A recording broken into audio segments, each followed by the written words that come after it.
Hello.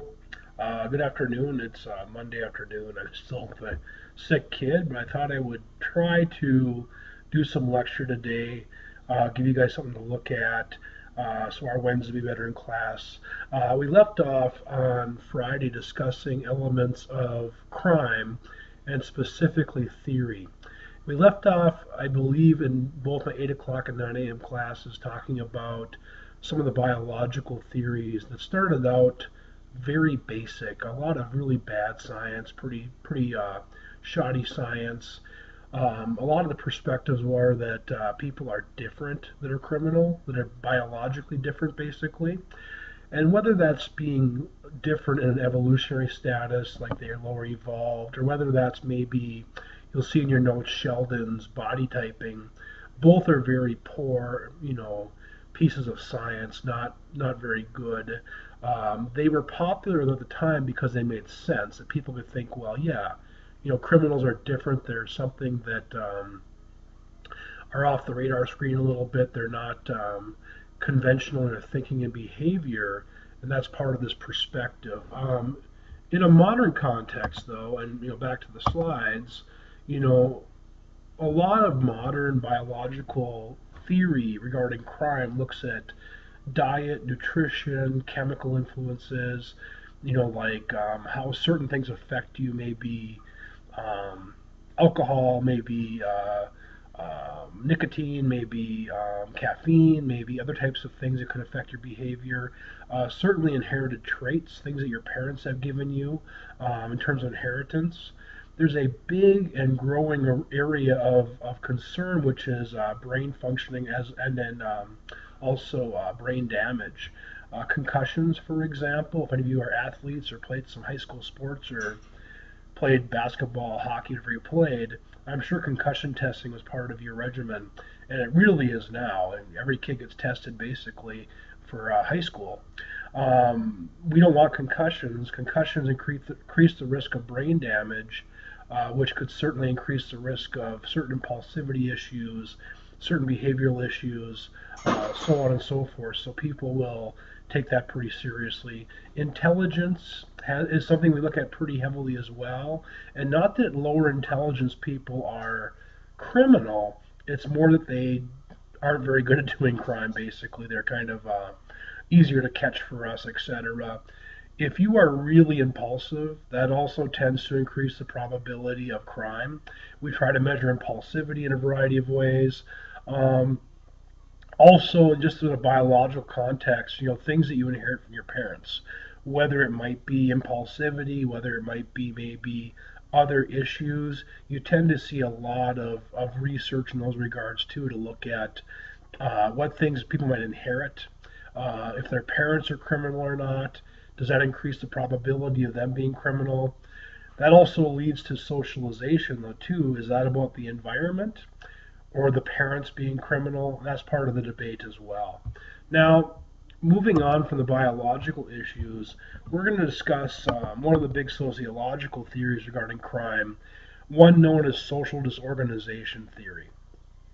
Right in your notes, slide 10. Now, this theory makes the assumption that certain neighborhoods of a city are more disorganized. Those areas of a city are more run down typically. Rent and home prices are cheaper. It tends to create a situation where people that have less resources live there, but it's not so much about the people, it's about the location. That something about the location tends to create crime. Also, if it's a cheaper area and people can't afford to live anyplace else, they live there as long as they have to. As soon as they can afford to leave, they tend to leave. So you don't tend to see a lot of consistency in those neighborhoods. You see less neighborhood cohesiveness where people know each other, watch out for each other, protect other's property, for example. That's also an issue. So basically, neighborhood cohesion and also level organization tends to greatly affect those environments and make the environment itself more crime prone. Now, an example could be Rumpke Park, just basically north of the campus. Rumpke Park has a lot of college students. has a lot of lower income students, that tends to also increase the probability that area has more crime. As people don't stay very long, maybe a year or two tops. They're going to school at MSUM or at M State, for example, or Concordia or wherever. They don't put any roots down. They don't try to beautify the area necessarily. Those types of issues tend to also lead to more disorganization. Perhaps they also throw more parties. They tend to be more prolific in maybe certain antisocial situations. That also tends to lead to more issues with this organization. But again, the issue here is not so much the people, it's the environment. If you clean the environment up and make it better, you tend to also reduce crime. Strain theory, slide 11. The first one we'll talk about is Merton's strain theory. What Merton is pretty clear about is the perspective that crime tends to come from people feeling strain. Where the strain tends to come from is lack of resources, and especially lack of ways to get resources. It's kind of a stereotype of the old viewpoint that maybe you can't get a decent job, you haven't been to school, you're not very employable, you don't have a lot of options. What Merton says is if people are in that situation without a whole lot of options and feel slighted or feel upset about it or feel strained, there's a chance they might innovate and commit crime as a way to kind of make ends meet or make things work out for them to their benefit. That's where the crime comes in. Most of us probably think, well, we're going to work a job, save money, buy things we want or need. In this perspective, that's not as realistic. You can't make enough money at your job. You don't have the educational background, those types of issues. So you innovate and commit crime as a way to achieve your goals. Okay? Slide 12 is another strain theory that came later. This is Agnew's individual strain. What Agnew suggests is Merton's viewpoint is too simplistic. It could be about money, but strain may be caused by a variety of things, including maybe things that nobody else would feel but you, or things that bother you for some reason that maybe push you to do certain behaviors you probably shouldn't do. It's not so much about money, it's about anything that makes you feel strain, and especially if those feelings of strain lead to anger. When you're angry, you tend to be more emotional, you tend to be more irrational, and you might do stupid things because you are upset or angry.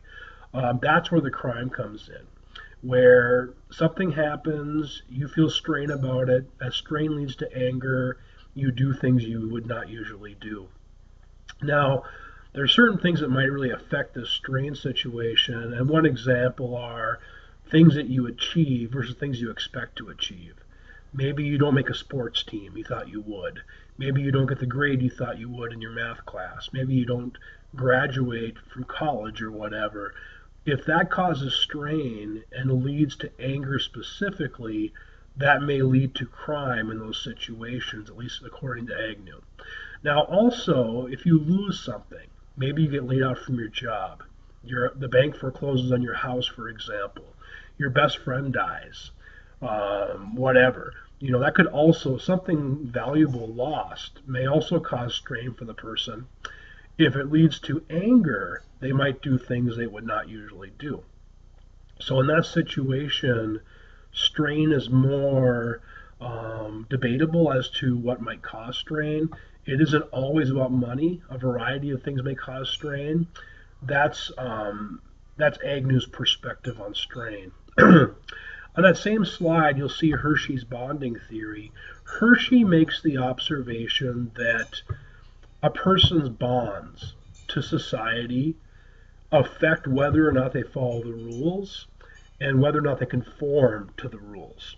And a lot of that is through teaching children by their parents, by teachers, other people to follow the rules, do what they're supposed to do, listen to authority figures, value authority figures, so on and so forth. Now, excuse me, in this bond, in this bonding relationship, Hershey argues there are four different bonds: attachment, commitment, involvement, and belief. What he argues is that is attachment to people that are pro-social, hopefully. Your parents, your friends, your close loved ones that want good things for you and want you to do the right thing. If you're attached to good people, you're probably going to do good things most of the time. Commitment could be your degree. You want to become a nurse or a cop or a salesperson or whatever. If you're committed to your job or committed to your schooling or committed to your family, you have children maybe or a spouse you take care of and help, you need to have insurance, you need to have a place to live, money in your pocket, food, etc. If you're committed to those things, you probably wouldn't jeopardize them by doing crime because it's not worth the risk, basically. Involvement, number three. Typically, the more time you spend doing positive, pro-social things, the less time you have for antisocial things. I think Charley is coming right now, but I'll keep on going. So if you look at issues like kids being involved in sports or kids being involved in extracurriculars of any kind, or having after-school jobs, a really prime time for kids, especially middle school and high school to do stupid stuff, is 3 p.m. till 6 p.m. They're out of school, their parents aren't home from work yet, they make bad decisions. If your kids are involved in sports, involved in activities, if they have an after-school job, for example, they're involved in something basically, or a few things even better, you tend to also see the risk of crime being reduced as well. The last bonding agent is belief. The belief perspective is the perspective that if you believe that society's norms are just and are fair, you probably won't break them. Now, maybe an example could be you think that the drug laws are wrong or the drug laws are stupid.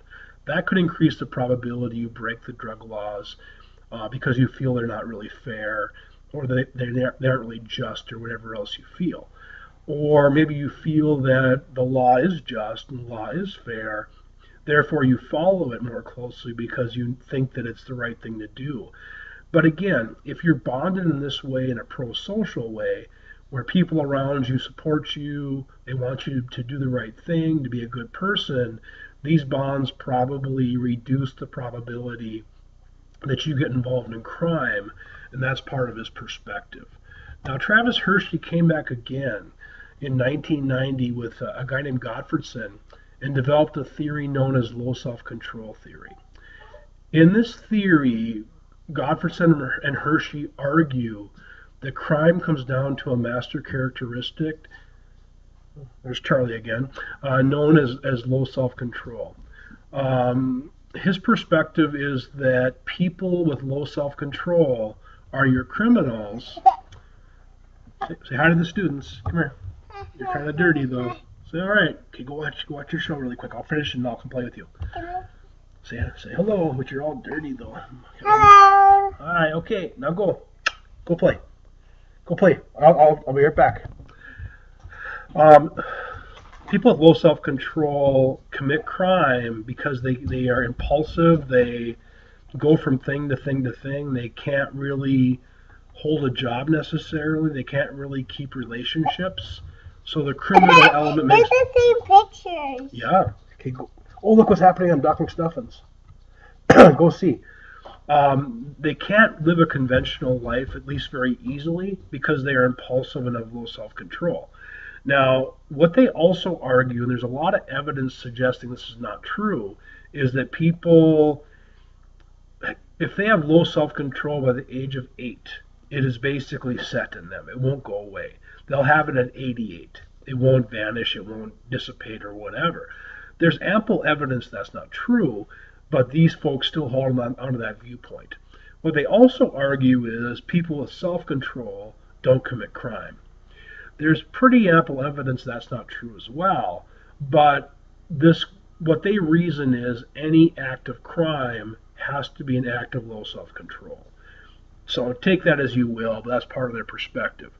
Now, folks with low self-control enjoy risk, they enjoy excitement, have a high fun need. They do a lot of stupid stuff, basically. They tend to be very insensitive. They don't care if they hurt people. They don't care if they hurt you or um, hurt people around them. They tend to live day by day, minute to minute. If something seems fun right now, they tend to jump on it. They don't worry about consequences. They don't worry about tomorrow. Tomorrow's tomorrow. They live in the moment, live for today. And in that regard, they really struggle with jobs. They struggle with school. They can't do a conventional schedule. They're not good at being parents. They aren't good at relationships because they're just too flippant. They don't stay on task really, and they really struggle with relationships, people, accountability, and those types of things as well. So, low Hello, self-control. No, I'm talking to my students. Low self-control. It's a master trait or characteristic that people are born with. Hello, me. Okay, Hello, Daddy. excuse me, guys. I'm sorry. Okay, cool. I'm gonna finish this up. It can't be repaired once it's set by the age of 8, according to these guys at least. It also tends to make people very impulsive. They do a lot of risky things, have a hard time with conventional lives. And here's the thing. I bet most of us know people like this. I definitely know people like this. Not that they're evil people, but they're extremely impulsive. They struggle with consistency. They struggle with people. They struggle with a regular schedule. They don't do very well in those regards. I'm going to stop here, guys. You can start playing the piano, I think. So I don't think I can do a whole lot more right now. I'll try some more later, though. Hope this has been helpful.